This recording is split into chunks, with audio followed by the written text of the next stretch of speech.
नमस्कार, मैं चंद्र Prakash Verma CP astro में आपका स्वागत करता हूं और कुंडली विश्लेषण सीखने के क्रम में आज हम पहले अध्याय में कुछ ऐसे तथ्यों के बारे में बात करेंगे जिनको जाने बिना हम कुंडली विश्लेषण कर ही नहीं सकते। तो आइए आगे बढ़ते हैं। ज्योतिष में 9 ग्रहों का विशेष महत्व है। वो हैं सूर्य, चंद्र, मंगल, बुध, गुरु, शुक्र, शनि, राहु और केतु। यहाँ पर राहु और केतु 2 छाया ग्रह हैं, क्योंकि फिजिकली ये अवेलेबल नहीं है, इनको हम नहीं देख सकते हैं। इसके बाद हम बात करते हैं नक्षत्रों की। मुख्य रूप से 27 नक्षत्र होते हैं। एक 28वां नक्षत्र भी होता है जिसको अभिजीत नक्षत्र कहते हैं, लेकिन फिलहाल हम 27 नक्षत्रों के अनुसार अध्ययन को आगे बढ़ाएंगे। 2.25 नक्षत्रों की एक राशि होती है। 2.25 नक्षत्रों की एक राशि होती है। अब अगर हम 27 को 2.25 से डिवाइड कर देते हैं तो हमें 12 राशियां मिलती हैं। 12 राशियां मिलती हैं। प्रत्येक राशि 30 अंश की होती है। कोई भी राशि है वो 30 अंशों की होती है। अब हमारे पास 12 राशियां हैं। अगर हम उसको एक राशि का मान 30 अंश है, तो 12 राशियों को 30 से गुणा कर देते हैं तो 360 अंश प्राप्त होता है। कहने का मतलब एक पूरा चक्र या एक पूरा ब्रह्मांड 360 अंश का होता है और वह 12 राशियां मिलके बनाती हैं। तो राशिपथ हमारा जो होता है वो 360 अंश का होता है। आगे हम बात करते हैं राशि और उनके स्वामी ग्रहों के। टोटल 12 राशियां हैं, अभी मैंने बताया। मेष, वृषभ, मिथुन, कर्क, सिंह, कन्या, तुला, वृश्चिक, धनु, मकर, कुंभ और मीन। यह 12 राशियां हैं। ये इनका क्रम है। इन क्रम को आप हमेशा याद रखिए। जैसे 1 नंबर राशि है वो है मेष, 2 नंबर राशि है वृषभ, 7 नंबर राशि है तुला, 12 नंबर राशि है मीन। कुंडली विश्लेषण में आपको ये सीरियल नंबर काम आएंगे। अब हर राशि का एक स्वामी ग्रह होता है। मेष राशि का स्वामी होता है मंगल, वृषभ राशि के स्वामी शुक्र, मिथुन राशि के स्वामी बुध, कर्क राशि के स्वामी चंद्र, सिंह राशि के स्वामी सूर्य, कन्या राशि के स्वामी बुध, तुला राशि के स्वामी शुक्र, वृश्चिक राशि के स्वामी मंगल, धनु राशि के स्वामी गुरु, मकर राशि के स्वामी शनि, कुंभ राशि के स्वामी शनि और मीन राशि के स्वामी गुरु। इस तरह से 12 राशियां हैं और हर एक राशि के एक एक स्वामी हैं। यहाँ पर आप ध्यान दीजिए कि सूर्य और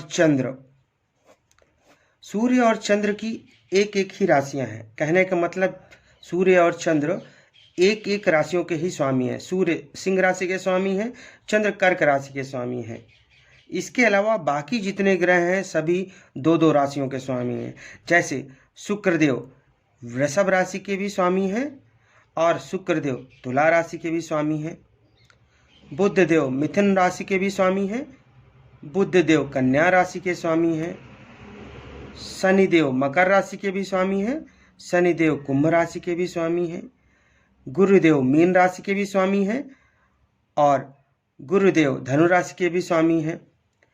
तो इस तरह से सूर्य और चंद्र को छोड़कर बाकी सभी ग्रह की दो दो राशियां हैं या फिर ये दो दो राशियों के स्वामी हैं। एक ध्यान देने वाली बात और है कि राहु और केतु की कोई राशि नहीं है, क्योंकि राहु और केतु छाया ग्रह हैं। यहाँ पर जो संख्या है वह याद रखिए, क्योंकि कुंडली में राशियों की जगह उनकी संख्याएं लिखी होती हैं। उदाहरण के लिए 6 नंबर राशि का मतलब कन्या राशि है, 12 नंबर राशि का मतलब मीन राशि है, 2 नंबर राशि का मतलब वृषभ राशि है, 7 नंबर राशि का मतलब तुला राशि है। अब देखिए, यह है कुंडली, और इस कुंडली, कोई भी कुंडली है उसमें 12 भाव होते हैं। ये 1 2 3 4 5 6 7 8 9 10 11 12, ये 12 भाव होते हैं। इन्हीं को हम 12 घर बोलते हैं या फिर हाउस बोलते हैं। प्रथम भाव सदैव लग्न होता है। अभी मैं यहाँ सुविधा के लिए लिख दे रहा हूँ, ये प्रथम भाव होता है, इसको फर्स्ट हाउस भी कह सकते हैं हम। ये सेकंड हाउस, ये third house, fourth house, fifth house, sixth house, seventh house, eighth house, ninth house, 10th house, 11th house, 12th house. अभी आप यहाँ देखिए कि 1 2 3 4 ये जो क्रम है यह घड़ी की चलने की विपरीत दिशा में है, यानी कि कुछ इस तरह से।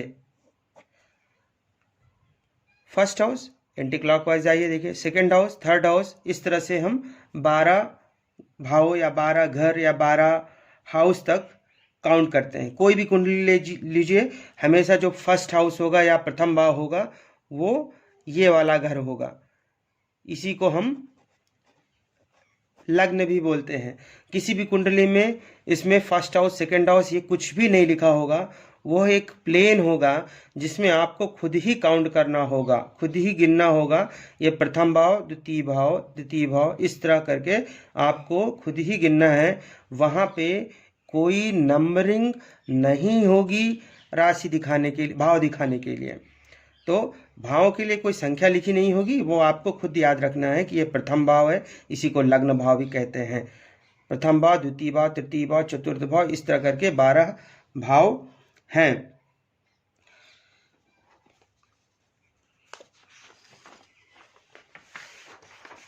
अब हम ग्रहों की अवस्था के बारे में बात करते हैं। अगर किसी, हमने आपको बताया कि एक राशि 30 अंशों की होती है। कोई भी ग्रह है वह एक राशि में 0 से 30 अंश तक भ्रमण करता है। तो ग्रहों की डिग्री के अनुसार उनकी अवस्थाएं निर्धारित होती हैं। कोई ग्रह अगर 0 से 6 डिग्री के बीच है तो वो बाल अवस्था में कहलाता है, और वह हमें सिर्फ 25% ही रिजल्ट देता है। 6 से 12 अंश के बीच है अगर कोई ग्रह कुंडली में, तो वह युवा अवस्था में कहलाएगा और हमें 50% रिजल्ट देगा। 12 से 18 डिग्री के बीच ग्रह पूर्ण युवा अवस्था में कहलाएगा और वो हमें 100% रिजल्ट देगा। 18 से 24 डिग्री कोई ग्रह है कुंडली में तो वो प्रौढ़ अवस्था में कहलाएगा और हमें वह 50% रिजल्ट देगा। 24 से 30 डिग्री के बीच ग्रह कुंडली में वृद्धावस्था में कहलाएगा और वो हमें 25% रिजल्ट देगा। यहाँ पर ध्यान देने वाली बात यह है कि ये 25%, 50% या 100% जो भी है, यह उस ग्रह की पावर को दर्शा रहा है कि वो इतना प्रतिशत रिजल्ट देगा। अब वह अशुभ फल देगा या शुभ फल देगा, इसकी चर्चा हम आगे के अध्यायों में करेंगे। और इन डिग्रियों को हम घटा बढ़ा भी सकते हैं अपनी आवश्यकता के अनुसार। इन ग्रहों की पावर को हम घटा बढ़ा सकते हैं। यह कैसे किया जाएगा, यह सब हम आगे अध्ययन करेंगे।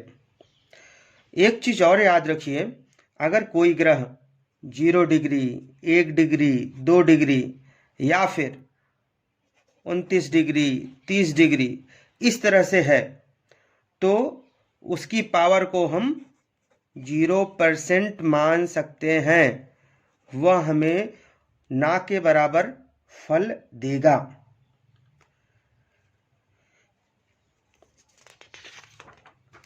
अब देखिए यहाँ पे कोई भी कुंडली है कुछ इस तरह से दिखेगी, जिसमें 12 भाव होंगे। आप दुनिया की कोई भी कुंडली ले लीजिए, यहाँ पे भावों की संख्या नहीं लिखी होगी, वो आपको खुद ही देखना है।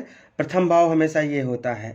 तो जैसा कि मैंने पहले भी कहा है, जो प्रथम भाव होगा यानी कि जो फर्स्ट हाउस होगा वही लग्न होगा, यानी कि ये भाव लग्न कहलाएगा। अब पंचम भाव को हम कहाँ माने, कहाँ पे है, तो यहाँ से देखिए ये लग्न भाव है, तो यहाँ से गिनिए 1 2 3 4 5, ये पंचम भाव है। इसी तरह से हम कोई भाव जान सकते हैं। केंद्र भाव, 4 भाव हैं जिनको हम केंद्र भाव कहते हैं। एक पहला भाव, दूसरा है चौथा भाव, 7वां भाव और 10वां भाव।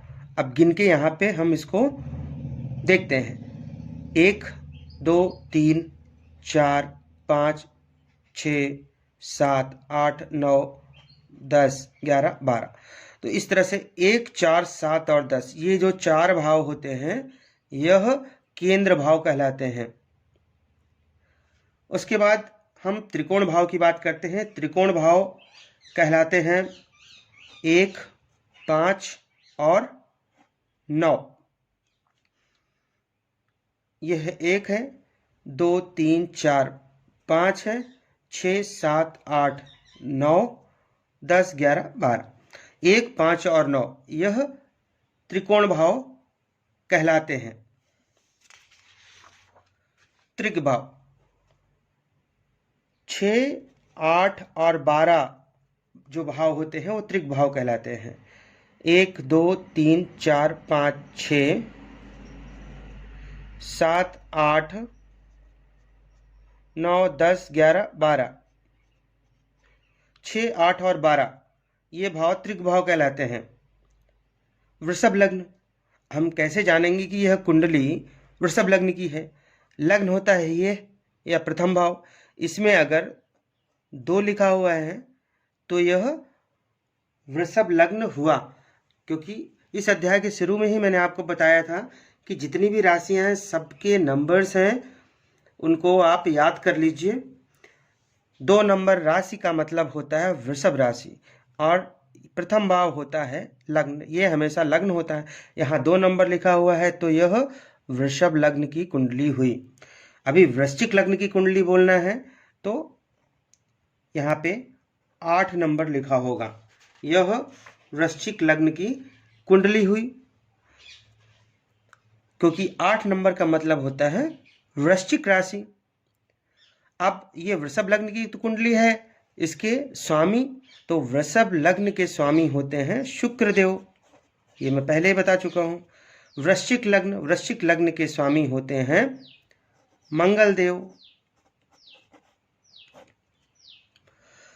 फिर से बताना चाहूँगा, कोई भी कुंडली है उसमें भावों की संख्या नहीं लिखी होती है, उसमें राशियों की संख्या लिखी होती है। यहाँ पे मैंने 6H 8H 12H ये दिखा रखा है, लेकिन ये सिर्फ आपके समझने के लिए है। कोई भी कुंडली होगी उसमें यह नहीं लिखा होगा, उसमें जो भी लिखे होंगे नंबर्स वह उन राशियों की संख्या होगी।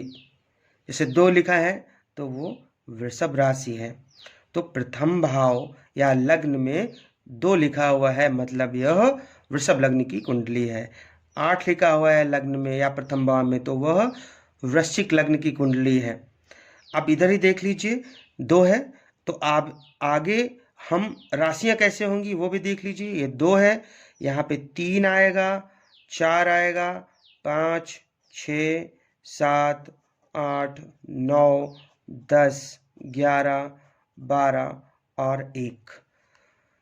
अगर हमें लग्न पता चल गया या किसी भी एक घर में राशि की संख्या पता चल गई तो हम एंटी क्लॉकवाइज यानी घड़ी के चलने की विपरीत दिशा में गिनते हुए जाएंगे और हम वहाँ नंबरिंग कर देंगे, संख्या लिख देंगे, तो हमें पता चल जाएगा कि कहाँ पे कौन सी राशि स्थित है। यहाँ पे लग्न में 8 नंबर लिखा हुआ है।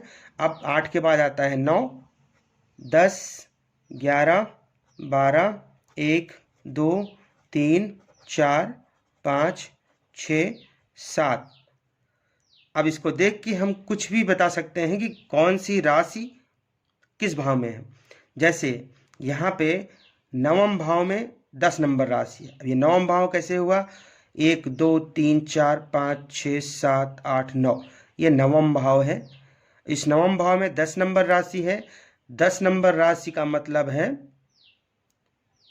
मकर राशि, और मकर राशि के स्वामी हैं शनिदेव। इस तरह से यह प्रथम अध्याय संपूर्ण हुआ।